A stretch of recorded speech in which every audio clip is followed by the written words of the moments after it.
my case, I got roulette. This is a minigame where you can risk a pool of your lives for either more lives, or you can lose them all. Okay. So naturally, I just risked them all. And we got the multiplayer by 0. Oh, fuck. So we didn't really win anything, or did we lose all them? We lost all our extra lives, and we have exactly 1 life left.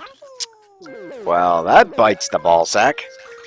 Ah, damn it. One of my goals is to get 100 lives throughout the course of this game. Your maximum lives is 999 in this game, by the way. Oh, so then how are you gonna manage 100 then? It's actually pretty easy. Admittedly, What the I'm hell good at is this that? game, so... Oh my god, what the... Oh my god, what is that?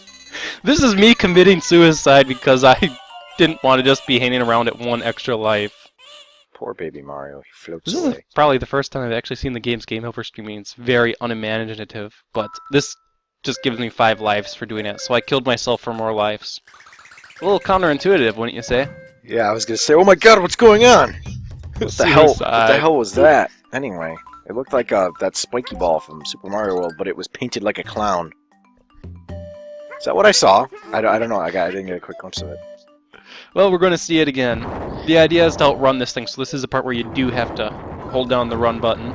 It is a spiky clown ball. No. Oh my god! Yeah! That's scary. Yeah.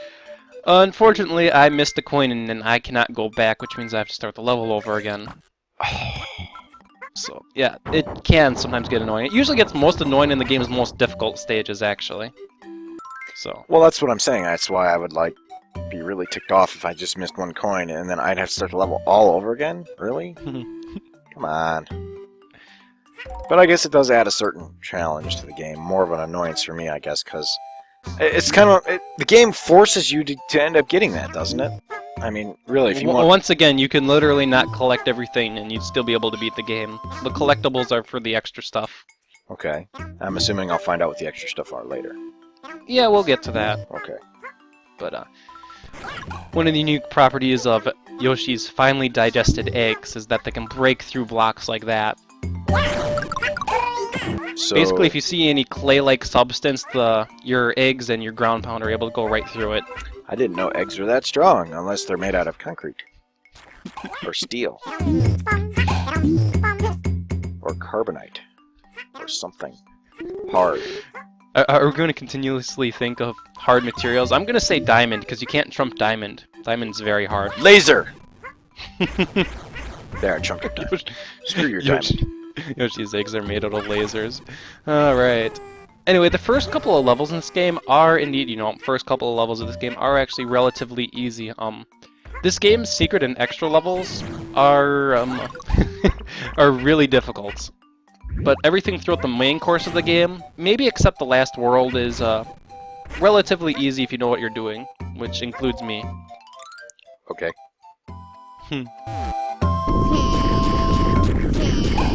So our good friend the boulder here just completely trivializes this area, roll over everything. I guess I get a lot of joy out of this game from just exploring all the areas. I feel like I'm playing Kirby again, but on a more grander scale. I mean, I enjoy platformers. I mean, like, for example, Kirby. I mean, I didn't really play, like, Super Mario. I do have Super Mario for the Game Boy. What's that called? Super Mario Land? Yeah, Super Mario Land for the Game Boy. So, I mean... But I really stuck to, like, Wario, Kirby. As I'm looking at this level again, sorry if I interrupt you, I'm realizing this level's a real big mud pit, just due to the texture they used for the ground. Yeah, it looks very confusing, and if you think I get lost in Metroid, how am I gonna fucking do this? I would get real lost in here. I have no idea where you are! Okay, I saw that switch before, so I kinda know where you are, but... The name of this game is to run through areas after pressing switches. Okay. But, there I actually fluttered back to a platform. I mentioned earlier, you can recover pretty often. That was a case of me recovering pretty... I did a pretty damn good job at recovering thanks to the flutter. Okay.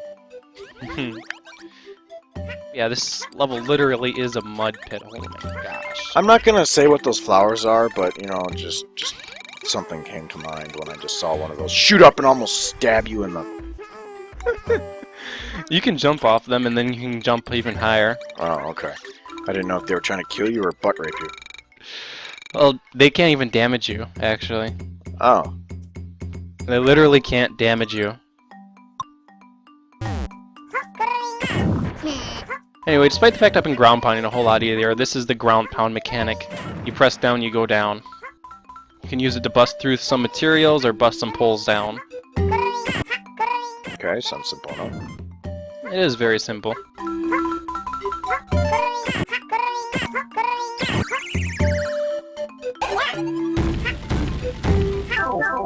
Alright. Time to meet our good friend. I have no clue what name this kangaroo is, just there she is, the kangaroo. She'll appear in a few levels, and she has a really lazy jumping animation. I see that. For argument's sake, let's just call her Sheila. Alright? Let's call her Sheila. Right, Sheila? This is Sheila the kangaroo. This is Sheila the kangaroo, okay? She's from the outback. Excuse my terrible accent, I can't do an Australian accent very well. That's okay. You picked up the accent during the game's like Western song, and we'll be hearing this song a few times. This is the song that made it into Super Smash Bros. Brawl, actually. Oh, that's kind of cool. Yes. I'll have to listen My to personal opinion, it's actually probably one of the song's best, or game's best songs. And we'll definitely be hearing a lot of it, because there's a little bit of a Western area coming up. Okay, so we're gonna see Sheila again then, I guess. This is kind of like this mini little game here that's... Yes, we will. Okay. How long can I stay on the top screen? Not very long. Oh.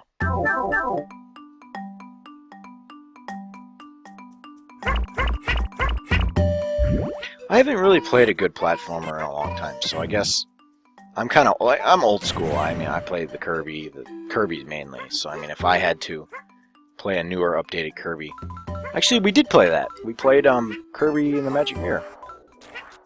The audience doesn't know about that yet, do they? No, they don't. I should actually play that again. Didn't I beat it? I got to Meta Knight. I did get to Meta Knight. The only problem is I don't know how I'm going to get it off my PSP. Well, what's this? A strong gust blowing. Perhaps it could be hinting to having to come back to this level. Okay. Yeah, it is, actually. So I'm assuming you get a special power that you'll be able to come back to? Or... Yeah, I guess I didn't mention when we collected our first character coin, throughout all the stages, there's also character coins that'll unlock a different thing. They're not actually part of individual levels 100%, but there's one coin per level. Great, just something else for us to collect. Yeah. It's not part of this hard scar at all, thankfully, and they're the items I currently can't collect yet because I haven't gotten the ability to collect them. Okay, so that makes a total of 4 things to collect through each level?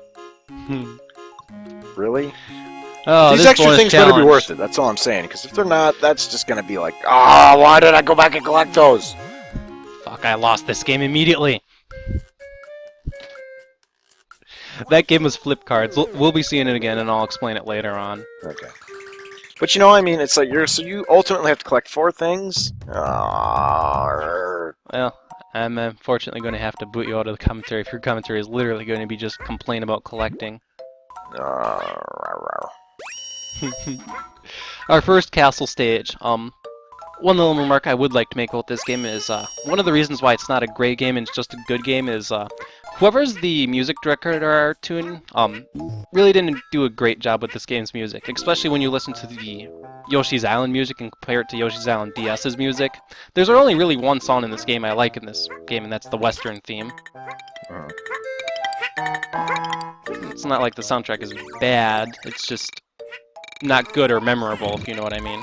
Yeah, it's nothing like, again, not to beat a dead horse, but like when Kirby had some decent soundtracks throughout the levels, not just kind of, you know, one all theme on it. It had multiple Are you themes. planning a Kirby Let's Play? Why would you say that? I'm not hinting anything towards a Kirby Let's Play. Okay. Anyway, usually all the castles have like some sort of themey obstacle. This one you could probably clearly tell in this room what one of the themes here is. Lava and spikes. Lava and spikes. There's actually a specific enemy who appears in this castle that... Memory might be flaky here. I think that enemy only appears once, but we haven't seen him yet. Here's me trying to be pro skills and try to get that flower up here by bouncing an egg up there. But, yeah, obviously I didn't get anything up there. And then I just say screw it.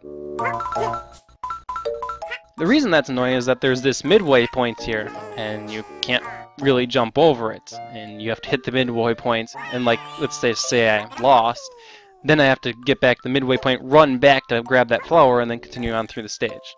I personally wish they would have just moved this midway point just one screen to the right, instead of being right here where I can't jump over it. I still try. So that doesn't allow you to go back then, or? Well, let's just say I die. The midway point, obviously, is where you come back after you died. One of the really convenient things about the midway points is it keeps track of everything you've collected so far, so that, for example, let's just say you missed a collectible, but you know you got everything up to a midway point. You can go kill yourself, and then look back and see what you missed, possibly. Oh, okay. Alright, there's another character coin. And the game's going to assume we're a noob and don't know how to do that. It's almost literally impossible to fall into that lava pit from up there because there's a platform in the way and you have to be like jumping off the platform towards the lava pit. But, and one of the neat things about this game is you're looking at one screen and like that's where Yoshi is, and the other screen is scenery. And sometimes some of the scenery in this game, they definitely put an art direction in some of the scenery in this game. I said before, I kind of like looking at the ground sometimes, and I know that might sound weird. Miles Luigi likes looking at ground.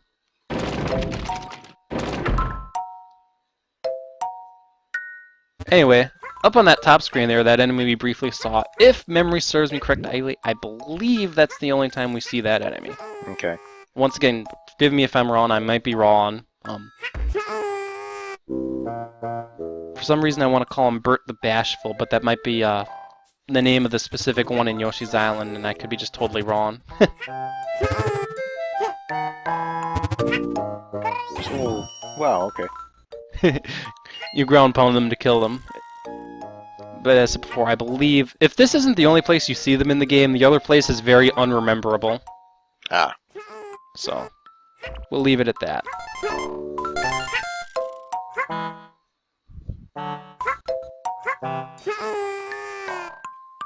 Alright. So it's pretty straightforward, then I take it. Oh, yeah. So are there like boss battles eventually, or?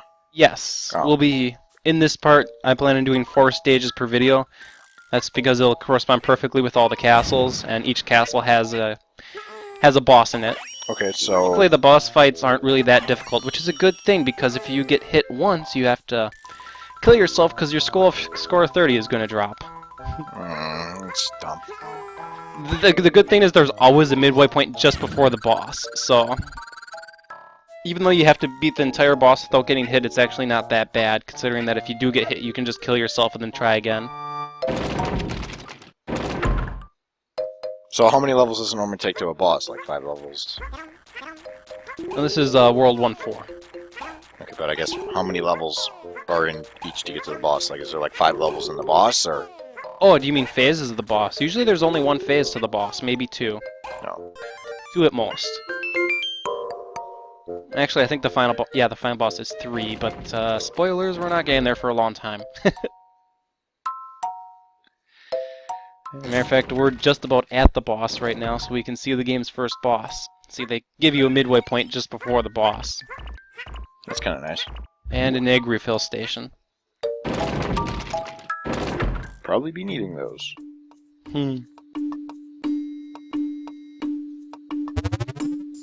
Oh, it's that dude again. Oh, look, there's more. Hi. The theme behind every boss in this game is Kamek in some way, shape, or form powers up the boss. Okay. So we'll sprinkle a little pixie dust and voila. This being the first boss in the game, you literally just have to hide in the corner, duck, and you'll never get hit. Okay, so you just shoot eggs at him, then I take it. Great battle strategy! I literally hide in the corner, duck, and I can never be hit. I just have to come out to shoot an egg or two. If I did run out of eggs, there's a little eggplant there, but you never need to go to him. You'll kill the boss before you run out of eggs. So can you only hit them when they're not glowing yellow? Yeah, Okay. when they're glowing level, that's invincibility frames. Okay, and they just kind of deflate like balloons. Yeah, they both become naked, turn red, and deflate like balloons. Okay. Alright. Well, anyway, this has been Miles Luigi. Yeah, it's been the Evil Puppet. This has been the first 4 worlds of Yoshi's Island DS. Join me next time for the next 4 worlds, where we'll finally see this game's unique mechanic instead of seeing it being a rip-off of Yoshi's Island. Yay!